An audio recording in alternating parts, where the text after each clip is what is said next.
انفاق اور جناب سیدہ. انفاق اللہ کی راہ میں خرچ کرنا. پہلے ایک روایت پچھلے سالوں میں ایک روایت بیان کی تھی کہ جناب سیدہ کو دنیا میں کیا پسند ہے. کیا پسند ہے؟ تلاوت قرآن، ایک، رسول خدا کی زیارت، دو، انفاق. یہ تین چیزیں اللہ جناب سیدہ نے کہا یہ تین چیزیں مجھے دنیا میں پسند ہیں. چہرے رسول خدا کی زیارت کرنا، تلاوت قرآن کرنا اور اللہ کی راہ میں خرچ کرنا. آج کا دوسرا جو موضوع ہے وہ انفاق ہے. اب انفاق ہے جناب سیدہ کے جو واقعات ہیں، کون کون سا؟ پہلا واقعہ کون سا مشہور ہے؟ ہار کا.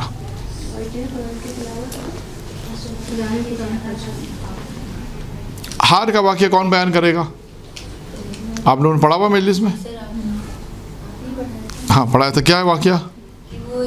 میں کسی وجہ سے پوچھ رہا ہوں. یہ ایک ساحل ایک بھوکا آیا رسول کے پاس. ٹھیک ہے. رسول خدا نے جناب سیدہ کے گھر کی طرف اشارہ کیا تو وہ بیوی کے در پہ گیا. ٹھیک ہے. دیکھیں جناب سیدہ جب وہ رسول خدا کے پاس آیا، اب اس واقعے کے نکات لکھتے جائیے گا. مجھے اصل جس واقعے کو بیان کرنا ہے اس میں آپ کے لیے نکات ہیں، اس نکات کو بیان کرنا مہم ہے. صرف واقعہ بیان کرنا نہیں ہے، اس واقعے سے دیکھیں کیا کیا چیزیں نکل کر آتی ہیں. کیونکہ آپ حضرات جو ہے وہ مجلس سے پڑھتی ہیں، خواتین مجلس سے پڑھتی ہیں، درس دیتی ہیں، تو آپ کو یہ چیز آنی چاہیے. نمبر ایک، جب وہ شخص فقیر پیغمبر کے بعد آئے تو پیغمبر نے کیا کہا کہ پیغمبر نے کہا کس کے بعد بھیجا؟ جناب سیدہ کے بعد. یہاں سے ایک چیز نکل کر آتی ہے کہ آپ کا رہنما اچھا ہونا چاہیے. یعنی آپ کا جو ہدایت کار ہو، جس سے آپ کو ہدایت ملے، وہ اللہ کی طرف سے ہادی ہونا چاہیے. ایسا ہادی ہو جو در فاطمہ پہ لے جائے اور آسان کر لیں. یعنی ہدایت وہ ہادی ہو، یعنی مختصر یہ کہ رہنما اور رہنمائی کرنے والا اچھا ہونا چاہیے. پھر اس کے بعد کیا واقعہ ہوا؟ جناب سیدہ کے پاس جب وہ گیا تو کیا ہوا وہاں پر؟ جب اس نے سوال کیا تو بیوی نے اس کو وہ ہار دیا. نہیں، ہار نہیں دیا شروع میں. جی کیا دیا؟ شاید مجھے جہاں تک علم ہے اپنی شادی کا نہیں، وہ دوسرا ہے، وہ واقعہ دوسرا ہے. ہاں ہاں بستر، حسنین کا بستر دیا. بالکل صحیح. تو روایت میں کھال ہے، چمڑے کی کھال ہے، چٹائی ہے، مختلف چیزیں ہیں. یعنی وہ چیز دی جس پہ حسنین سوتے تھے. اب جب وہ دیا تو اس نے کہا میں تو بھوکا ہوں، میں اس کا کیا کروں؟ تو یہاں سے ایک اہل ممبر نے ایک نقطہ یہ بیان کیا ہے کہ اسے کیا معلوم کہ اسے تخت سلیمان سے افضل چیز ملی. تخت سلیمان سے بھی یہ چیز افضل تھی، اسے کیا معلوم کہ اسے تخت سلیمان سے زیادہ افضل چیز مل رہی ہے، اور اس نے واپس کر دی. واپس کرنے کے بعد اس نے کہا میں تو بھوکا ہوں. یہاں سے ایک اور موضوع کو وجود میں آتا ہے، وہ ہے معرفت فاطمہ. یعنی در فاطمہ پہ آنے کے باوجود بھی اسے وہ معرفت نہیں ہے کہ جو دے وہ لے لو. اور جب اس نے کہا بی بی میں کیا کروں، تو اس کو معرفت فاطمہ نہیں تھی. بالآخر اس نے جناب زہرا سے کہا میں اس کا کیا کروں. جناب زہرا نے اسے پھر کیا دیا؟ اسے وہ ہار دیا جو ان کو تحفے میں دیا گیا تھا. جناب حمزہ کی بیٹی نے انہیں تحفے میں ہار دیا تھا. وہ ہار انہوں نے اس فقیر کو دیا. وہ فقیر ہار لے کر کہاں آیا؟ مسجد میں آیا. اللہ کے رسول نے کہا اس کا کون خریدار ہے؟ اس کو کس نے خریدا؟ اس کو خریدا عمار یاسر نے. کیوں خریدا عمار یاسر نے؟ یہ سیدہ کا ہار ہے. سیدہ کا تو ہار ہے، معرفت تھی. معرفت کی بات آ گئی نا. وہاں سے ہم نے جو معرفت کے موضوع کو نکالا تھا تو معرفت سیدہ یہ بھی ایک موضوع ہے کہ جناب سیدہ کی معرفت ہونی چاہیے. یعنی ہار سے معرفت نہیں، جناب سیدہ کی معرفت. ہار تو فقیر کو ملا، اور وہ ہار لے کر جب مسجد میں آیا تو پیغمبر نے کہا اس کا کون خریدار ہے؟ اس کو پیغمبر نے ایک جملہ کہا اے عمار اس کو خرید لو. اگر اس کی خریداری میں تمام جن اور انس شریک ہوں، خدا ان سب کو آتش سے آزاد کرے گا. یعنی یہاں پہ ایک نقطہ اور نکلتا ہے کہ جناب سیدہ کا جو ہار خریدے گا اس کی ایک فضیلت یہ کہ وہ آتش جہنم سے نجات پائے گا. یعنی یہ خصوصیت ہے جناب سیدہ کہ ایک اور اضافہ کر سکتے ہیں آپ کہ ان کا ہار اتنا قیمتی ہے کہ پیغمبر فرماتے ہیں انس اور جنس میں سے جو بھی شریک ہوگا تو خدا اس کو آتش سے آزاد کر دے گا. تو اس کے بعد جب عمار نے ہار خریدا اور ہار خریدنے کے بعد اس سے کہا تجھے کیا چاہیے. اس نے جو چیزیں مانگی اس کو غذا دی, گوشت دیا لکھا ہے روایت میں. پھر اس کو رقم دی, اس نے کہا مجھے رقم دو تاکہ میں اپنے گھر تک پہنچ جاؤں, سواری دو. پھر کہا کہ ایک چادر یمینی دو تاکہ میں اس سے نماز ادا کر سکوں, اپنے بدن کو چھپا کر اس سے نماز ادا کر سکوں. تو جناب عمار یاسر نے اسے تمام چیزیں دی. اس کے بعد وہ ہار کو خود خوشبو لگا کر پیغمبر کی خدمت میں بھیجا, اور پیغمبر اسلام نے وہ ہار عمار یاسر اپنے غلام کے ساتھ بھیجا تھا, اور پیغمبر اسلام نے وہ ہار جناب سیدہ کی خدمت میں دوبارہ بھیجا. تو غلام کو آزاد کیا. تو غلام ہنسنے لگا, مسکرایا. تو پوچھا تم کیوں مسکرا رہے ہو؟ تو کہا کہ یہ ہار کتنا بابرکت ہے کہ کتنے لوگوں کی مشکلات دور کر گیا, اور اس کے بعد بھی اپنے مالک پر سبحان اللہ صلی علی محمد تو یہ ہار کی باب. اب آپ یہاں سے نقطہ بھی بیان کر سکتے ہیں فضائل کا کہ جس بی بی کا ہار اتنا بابرکت ہے وہ بی بی کتنی بابرکت ہوگی, اس کا وجود کتنا بابرکت ہوگا. اور اس کی مثال پھر آپ مثال جائیں تو مثال دے سکتے ہیں. کہاں پر اس کی مثال آئے گی؟ اس بی بی کے وجود کی بابرکت کہاں مثال آئے گی؟ یہودی کی بیٹی کی شادی میں جانا. یعنی اس واقعے سے آپ وہاں پر جا سکتی ہیں کہ بی بی کہ وہ واقعے کو وہاں بیان کر سکتی ہیں. البتہ وہ واقعہ ہم نے بیان کرنا تھا, دیکھیں کہاں ٹائم ہوا تو بیان کریں گے, نہیں تو آپ اس واقعے کو وہاں پر بھی بیان کر سکتے ہیں کہ یہاں پر ہار کتنا بابرکت ہے بی بی کا, کہ کتنے لوگوں کی مشکلات حل کر گیا, اور وہاں پر بیوی کا وجود کتنا بابرکت تھا کہ تمام کے تمام عورتیں مسلمان ہو گئیں. سبحان اللہ سبحان اللہ. ٹھیک ہے, اب دیکھیں دونوں واقعے کو کس طرح ملا سکتے ہیں اور پڑھ سکتے ہیں. پھر اسی طرح آپ کو اور فضیلت میں اگر بیوی کے فضائل اور پڑھنے ہیں تو اس میں اور واقعہ بھی آپ ایک ایڈ کر سکتے ہیں. کون سا واقعہ ہے؟ چادر زہرا والا واقعہ. اس میں بھی یہی ہے. چادر زہرا میں کیا ہے؟ سلمان فارسی میں بھی یا امیر المومنین کی روایت بھی ہے کہ امیر المومنین نے جب چادر شمعون کے پاس رکھوائی, گروی رکھوائی, اس سے امانت دی, اس کے بعد اس چادر سے نور نکلا, اور وہ یہودی کے جو 80 افراد گھر کے افراد جو تھے 80 افراد کیا ہو گئے؟ مسلمان. تو جس فاطمہ زہرا کی چادر اتنی بابرکت ہے جس کے نور جس سے جو نور نکلتا تھا اس کے نور کی برکت سے وہ 80 افراد مسلمان ہو گئے. تو آپ سوچیں وہ زہرا کتنی بابرکت ہوں گی. اب آپ یہاں پہ اور بھی پڑھ سکتی ہیں کہ جناب زہرا کی چادر سے نکلنے والا نور اتنا بابرکت ہے تو چہرے فاطمہ زہرا سے جو نور نکلتا تھا وہ بھی کتنا ٹھیک ہے نا.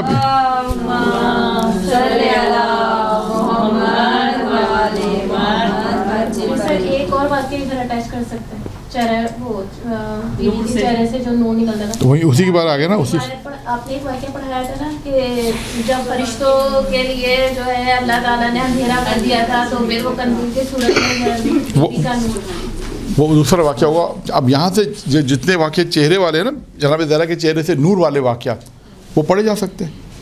یہاں پر یہ دیکھیں یہ ربط ہے, یعنی آیت نمبر 35 سے بھی ملا سکتے ہیں سورۃ نور کی جو آیت ہے. اب ڈیپینڈ کرتا ہے, وہ آپ پہ ڈیپینڈ کرتا ہے کہ آپ اس کو کتنا چلیں.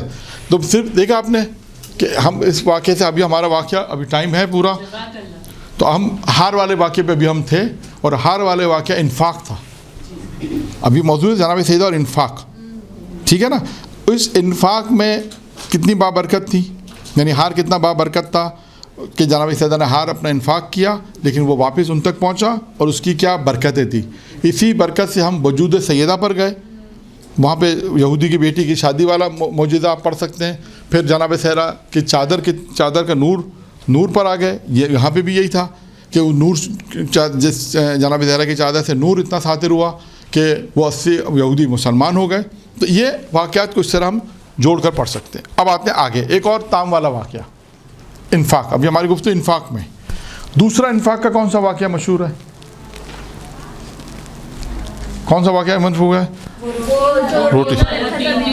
ہاں, اب آپ دیکھیے سورہ دہر نازل ہوا, سب کا سنا ہوا واقعہ, لیکن اس واقعے میں اب آپ نے اس کو پڑھنا کیسے ہے. اس میں دیکھیں میں جلدی بیان کر دوں کہ جناب اس واقعے میں کیا پیغام ہے کہ اگر پریشانی آئی, بچے بیمار ہوئے تو منت مانی گئی. کیا منت مانی؟ روزہ رکھی. ٹھیک ہے. اب آپ جو مجلس پڑھنے والی ہیں یا درس دینے والی، یہ مجلس پڑھنے والی بالخصوص. اب آپ مجلس پڑھتے پڑھتے آپ درمیان میں یہ بات کہہ سکتی ہیں کہ ایک مثال کے طور پہ کہ کتنی ایسی خواتین یہاں ہیں کہ کبھی مشکل آئی ہو، پہلے تو دعا کرائیں کہ خدا سب کی مشکل دور کرے، ٹھیک ہے، پھر کہیں کہ انسان زندگی مشکلات آتی ہے تو کتنی خواتین ہیں کبھی انہوں نے یہ منت مانی ہو کہ میرا یہ کام ہو گیا تو میں روزہ رکھوں گی. یہ منت ضرور مانی ہے کہ فلاں کام ہو گیا تو بابا کے در پہ جاؤں گی. یہ منت مانی کہ فلاں بابا کے پاس جاؤں گی. در اہل بیت کو چھوڑ کر کہیں اور جانا سب سے اہم ہے. خود جناب سیدہ نے بتا دیا مشکل آئے تو کرنا کیا ہے، روزے کی منت ہے. اب یہاں سے میں آپ کو کچھ اور منتیں بھی بیان کر دیتا ہوں. 5 منتیں آج میں بیان کرتا ہوں آپ کو. 5 منتیں مانے، 3 ایک نے بیان کی، 2 ایک نے بیان کی، تو کل کتنی ہو گئی؟ 5. اب آپ دیکھیں ہم اس منت سے، جناب زہرا نے روزے کی منت مانی، یہ بھی ایک مثال ہے کہ آپ روزے کے لوگوں سے کہیں روزے کی منت مانیں تاکہ آپ کے مسائل حل ہو جائیں. بیٹی کی شادی نہیں ہے، شوہر کی جاب نہیں ہے، جاب پہ تنخواہ کم ہے، ترقی نہیں ہے، بیٹی کی شادی نہیں ہو رہی، کتنے مسائل لوگوں کے ساتھ زندگی میں. تو آپ ان سب کو سیدہ سے جوڑیں کہ اپنی زندگی کو جناب سیدہ سے جوڑیں. سب کی جڑی ہوئی زندگی ہے، مزید جوڑیں، مزید ارتباط پیدا کریں، مزید معرفت سیدہ کی پیدا کریں. ہے لیکن اس سے زیادہ ماشاءاللہ خواتین میں تو زیادہ ہی ہوتی ہے البتہ، تو لیکن اور مزید، لیکن ان تمام چیزوں سے ہٹ کر جو خاندانی ہے، جو میں نے پچھلے ہفتے 2 ہفتے پہلے بیان کی تھی. ایک کتاب کا نام کیا تھا؟ ایک کتاب تو توریت ہے، اور ایک کون سی کتاب ہے؟ اوریت. اس سے ہٹ کر جو اوریت کتاب ہے نا اس پہ عمل نہیں کرنا ہے، جو اللہ کی کتاب ہے اس پہ عمل کرنا ہے. خاندانی دین پہ عمل نہیں کرنا. بس اگر ممکن ہے کوئی خاندانی کی ایسی بات کہے جو شریعت سے نہیں ٹکرا رہی تو کوئی حرج نہیں ہے. ضروری نہیں کہ آپ خاندان کی ساری باتیں غلط ہوں، کوئی یہ بھی ضروری نہیں ہے. لیکن خیر 5 منتیں. 3 منتیں وہ ہیں کہ ایک عالم کو کم میں نے حرم معصومہ کم میں اللہم صلی علی محمد و آل محمد، حرم معصومہ کم میں سلام اللہ علیہ کہ حرم میں عالم کو یہ بیان کرتے سنا. انہوں نے کہا جب بھی کوئی مشکل پیش آئے تو 3 منتیں مانے، کم از 3 منت میں سے کوئی ایک. پہلی کیا؟ 14,000 مرتبہ درود. کتنے لوگوں نے منت مانی؟ ابھی آپ میں سے کتنے لوگوں نے منت مانی؟ ایک. 14,000 نہیں مانگی لیکن درود کی مانگی. 14,000. یہ 14,000 کا خاص فیگر ہے. ہر معصوم کا 1,000، 14,000 ہو گیا نا. ہر معصوم کا 1,000 تو کتنے ہوگی؟ 14,000. اب آپ مطلب بچے کی شادی نہیں ہو رہی، منت مانے. لیکن آج بھی ایران میں آغا بہجت کے شاگرد کے یہ عمل ہوتا ہے آج بھی، اور سیکریٹ ہوتا ہے. سیکریٹ سے کیا مراد ہے؟ سیکریٹ سے مراد خاموشی سے ہوتا ہے. یعنی اگر جب اسے کسی نے کہا کہ بھائی ہم مجھے بھی بلاؤ تو کہا کہ تمہارا ابھی بہت ٹائم لگے گا تمہارا نام آنے میں. تو مسئلہ ہے کہ وہ اس چیز کی فضیلت کو سمجھتے ہیں. تو آج بھی وہ یہ پروگرام اپنے گھروں پر رکھتے ہیں. کوئی مشکل نہیں ہے، کوئی پریشانی، لیکن پھر بھی درود کا ایک عمل ہے. تو درود کا یہ عمل ہے 14,000 دفعہ درود کا عمل. 2 حدیث قصہ پڑھنے کی منت مان، میرا کام ہو گیا میں حدیث قصہ پڑھوں گی. تیسرا ایک گوشت یعنی ایک بکرا منت مانے، فلاں کام ہو گیا تو میں ایک بکرا ذبح کروں گی اور امام زمانہ کو ہدیہ کروں گی. یہ 3 منتیں ایک عالم نے ہمیں بیان کی. حرم معصومہ کم میں نے ایک عالم سے سنا، مشہور ممبری ہے، فرحزاد نام ہے ان کا. فرحزاد کہتے ہیں تہران کا ایک شہر ہے، وہاں سے ان کا نام ہے، نام کچھ اور ہے، مشہور ممبری ہیں فرحزاد. اس کے بعد آئیے 2 منتیں اور ہیں، یہ بھی مجرب عمل ہے. یہ بھی ایران میں مجھے کسی نے بیان کی تھی لیکن بہت مجرب ہے بالکل. ایک ہے کہ اگر کوئی بھی میرا کام ہو گیا، میں منت مانتی ہوں میرا کام ہو گیا، تو ایک تسبیح درود کی پڑھ کر میں ام البنین کو ہدیہ کروں گی. اور اس کے علاوہ بھی آپ عام زندگی میں روزانہ اگر چاہیں تو ایک تسبیح درود کی پڑھ کے ام البنین کو ہدیہ کریں. پھر آپ کی دیکھیں مشکل کیسے حل ہو جائے گی. کیونکہ ام البنین بھی باب الحوائج ہیں. عرب میں 5 باب الحوائج ہیں. ہمارے پاکستان میں کتنے باب الحوائج مشہور ہیں؟ 3. کون کون سے؟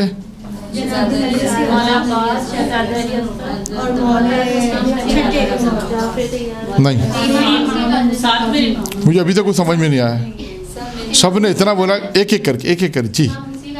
ایک اور ہاں یہ 3 ہمارے پاکستان میں. عرب میں 2 اور ہیں,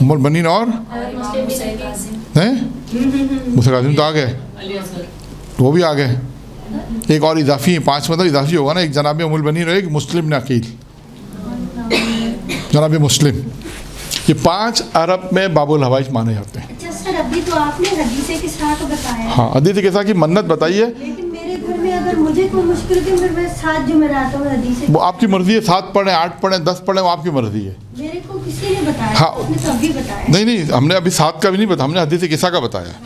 نہیں, آپ نے حدیث قصہ کا ابھی بتایا. ہاں حدیث قصہ کا بتایا آپ نے کہ 7 پڑھیں 8 پڑھیں, وہ آپ کی مرضی ہے. 40 ویسے جو منت ہے, جنہوں نے مجھے منت بتائی تھی, یہ تو حدیث قصہ انہوں نے بتائی, 3 عمل بتائے. آپ نے تبھی بتایا نا. انہوں نے 3 عمل بیان کیے. انہوں نے 14,000 مرتبہ درود, حدیث قصہ اور بکرا, ایک بکرا.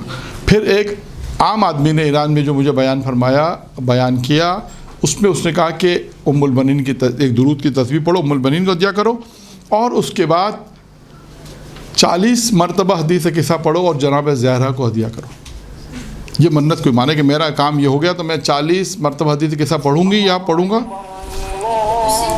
نہیں, اسی دن نہیں پڑھنا, اسی دن نہیں, ہاں روزانہ ایک ہی پڑھنا ہے. سر یہ کیسے بیان کریں گے کہ 40 دن پڑھیں گے منت, کیا کریں گے؟ آپ یہ منت مانیں, آرام سے, جلدی نہیں, سکون سے سنیں کہ میرا یہ کام ہو گیا. مثلا کام کیا ہے, ادھر توجہ, میرا کام کیا ہے, مثلا بچے کی شادی, شوہر کی اچھی جاب رکھنا, بیٹی کی شادی, بیٹی کے لیے لڑکی نہیں ڈھونڈ رہے ہیں, مثلا مل ہی نہیں رہی مثلا. اب آپ نے منت مانی کہ میری بیٹی کی شادی اگر ہو گئی تو میں 40 مرتبہ حدیث قصہ پڑھوں گی. ٹھیک ہے, اب یہ 40 مرتبہ کی جو منت مانی ہے, یہ آپ کو اختیار ہے کہ آپ منت یہ کہیں کہ میں ہر جمعرات کو ہفتے میں 1 دن پڑھوں گی یا روز 1 دن پڑھوں گی. یہ آپ کو اختیار ہے. آپ منت میں جو آپ نے نیت رکھی, آپ نے کہا کہ میں 40 جمعرات میں پڑھوں گی, تو آپ ہر مہینے پہ 4 ہو جائیں گے, 10 مہینے میں جا کے منت پوری ہوگی. یا آپ نے کہا نہیں میں 40 دن منت مانوں گی, یعنی میں 40 دن تک, یعنی روز 1 دفعہ پڑھوں گی تو 40 دن میں یہ منت پوری ہو جائے گی.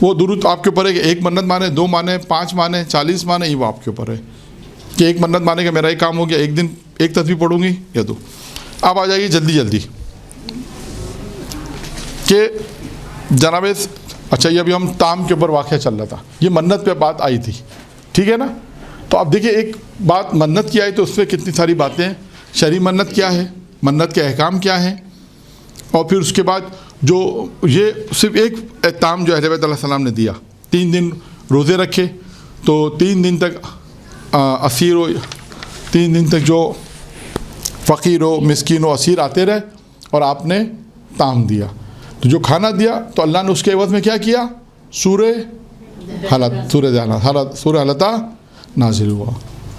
تو اب یہاں پر کہہ سکتے ہیں کہ پروردگار جو لوگ خدا کی راہ میں کھانا عطا کرتے ہیں, خداوند متعال اس کے عوض میں قرآن نازل کرتا ہے.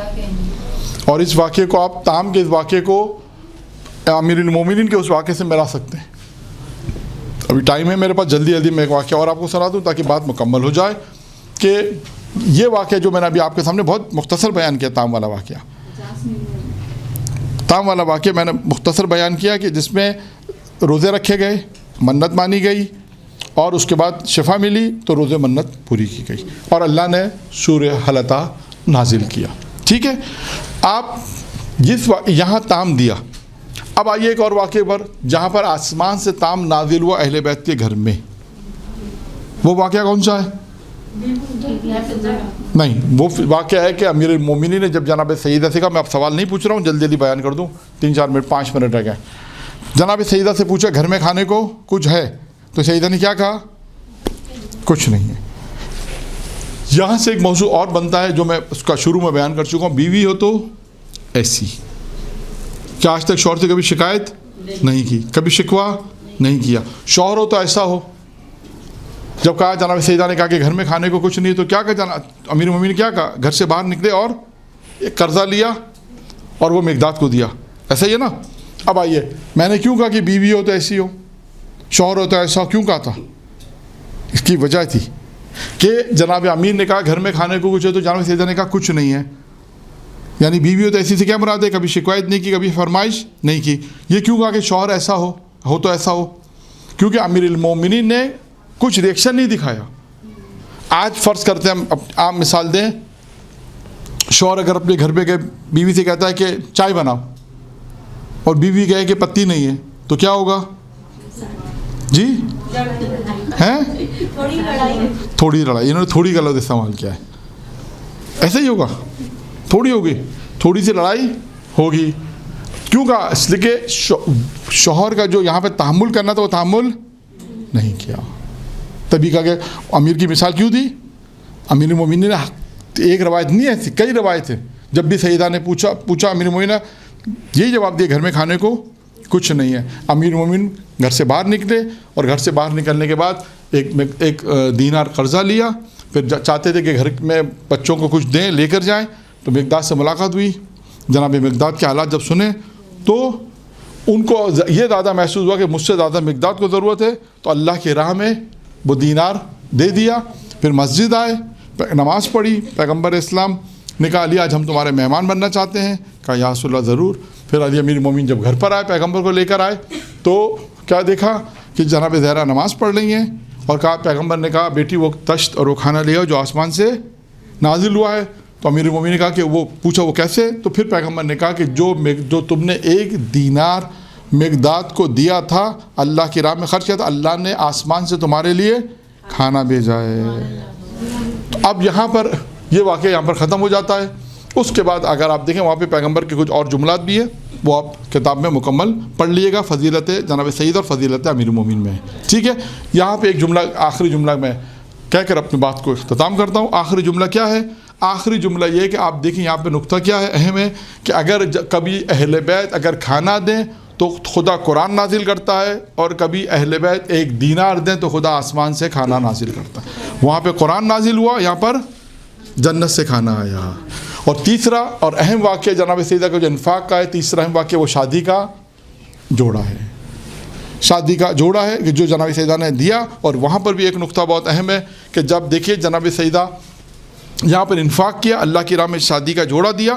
جب جناب سیدہ کو خود جانا ہوا یہودی کی بیٹی کی شادی میں، جب جانا ہوا تو پروردگار عالم نے آسمان سے جنت کا لباس بھیجا تھا، اور جناب سیدہ اس آسمان کے جنتی لباس سے شادی میں شرکت کی.